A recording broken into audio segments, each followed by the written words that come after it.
Hey guys, so as you guys know, I'm an MIT student. My name is Makinde. That's Makinde, just so you know how to pronounce it. I go to MIT, as you guys know, and I'll be graduating this fall. But who are we here to talk about today? These two guys. Now, who are they? Well, the first guy is Larry Page. He's worth about $13 billion, give or take a few hundred million. And his best friend is Sergey Brin, also worth about $13 billion. Notice he's worth a bit more than his friend. And a few years ago, they started Google, the search engine we all know and love and use. So today I'm going to tell you 3 things about how Google ranks web pages. And by the end, I hope you guys can know these and say them back to me. So essentially, how does Google get from me typing this term into the search box to these results, right? And how do they know that they're in this order? Right? How do they know that President Bush, his White House page should be first when I typed in that search query? The first thing search engines tried back in the early to mid-90s was counting the number of words on a page. So let's say I search for panda bear. This page says panda bear 4 times, so search engine would say, this page must be about panda bears. It says it 4 times. And if a page said panda bear 100 times, it must really be about panda bears. But this kind of breaks down when I make a web page like this that says YouTube over and over again. So this isn't youtube.com, but if you just counted the number of words on the page, this would show up first, which is kind of bad. So back to the drawing board. So while Larry and Sergey, those 2 guys I showed you earlier, were at Stanford, they came up with PageRank, which is essentially Google's method of ranking web pages. So how does that work? That's essentially about votes. It's a popularity contest.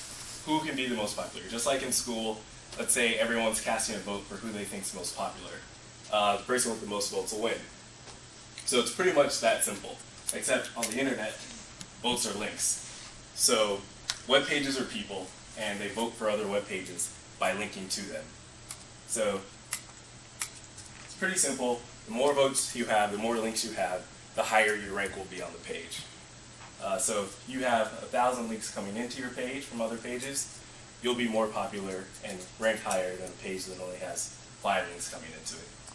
And there are only 2 caveats you have to remember about this. One is that the voter matters. And this is the same in popularity, right? So if you're trying to see who's the coolest, and Halle Berry says you're cool, everyone's going to believe you, right?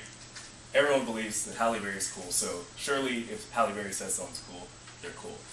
But if this guy says you're cool, you're not going to hear much credibility. No one's really going to believe you, right? So this is like MySpace.com linking to your page, right? They're very popular, and when they link to you, you're going to become very popular as well. But if I like pinkmonkeys.com links to you, again, no one really cares. So that's the first caveat. The second one we have to worry about is dilution.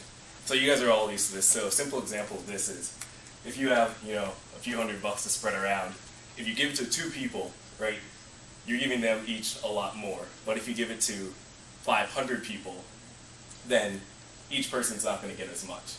So this behaves the same way in PageRank, where if you have a web page and you link to 500 other people, you're not going to give them as much credibility as if you only linked to 2 people, right? You're spreading your value around more. So those are the 3 main concepts actually right there. So we can walk through a quick example. So let's say we have 3 web pages.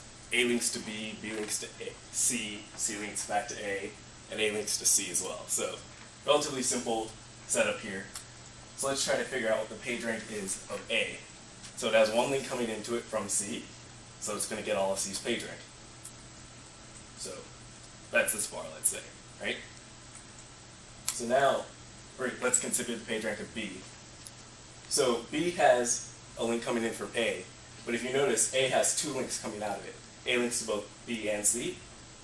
So B only gets half of A's PageRank because A's PageRank is going to 2 places.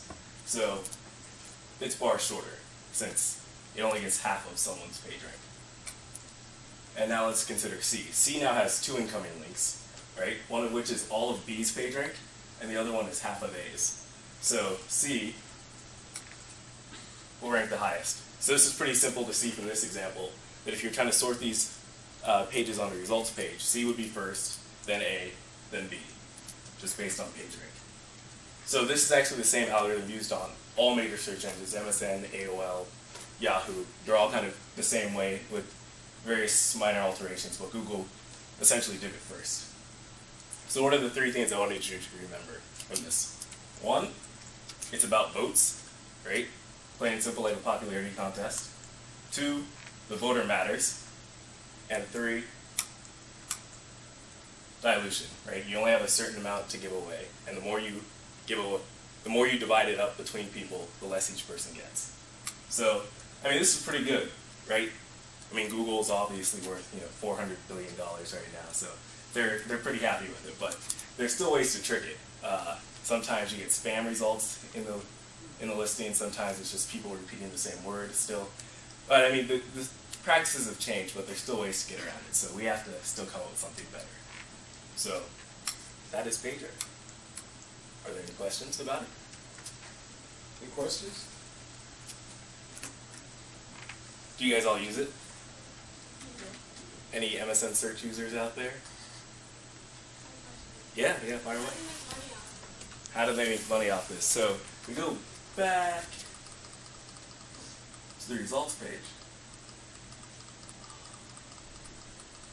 Sorry. Almost there.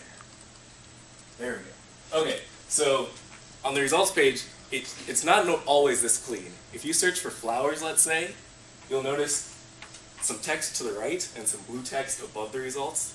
Those are Google contextual ads. So that's one thing Google's really good at. When so they figured out that if you search for flowers, you might be really interested in buying flowers. So they look at your search term, and based off that, they display ads that you might be interested in. So it turns out that's worth a lot of money. And they also do it for other sites. So a lot of sites display Google ads as well.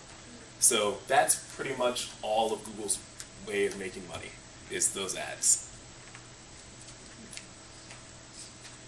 Yeah, it's a good question.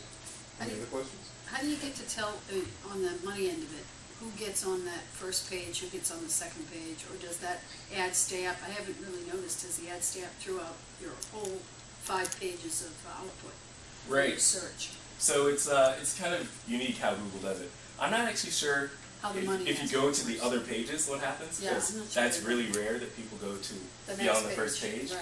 But the way Google does it is kind of an auction system. So they say there's a search term for flowers, and then they hold an auction for flower businesses who want to advertise on that page, and the highest bidder gets the first link. So it's pretty much just based on pure bidding.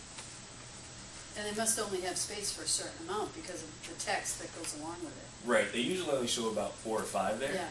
Yeah. So it's for things like flowers, it's high competition, but for a page like this, you could probably get on fairly easily. Yeah. Actually, this one's kind of popular, so.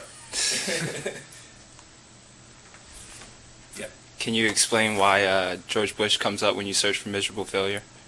Great. So this is kind of another byproduct of PageRank. So this is called a Google bomb. So it happens when lots of web pages lots of people essentially decide that they're going to put miserable failure on their own web page and then link to the White House page. So what Google tries to do is figure out that, so a million sites are talking about miserable failure, and they all link to George W. Bush, so surely those things are related. So this is another example of kind of how the system can be cheated still. Some would say this is wrong, some would say it's right, I don't know, but Google probably needs to defend against people arbitrarily linking stuff like this. Okay. Thank you very much, Matt.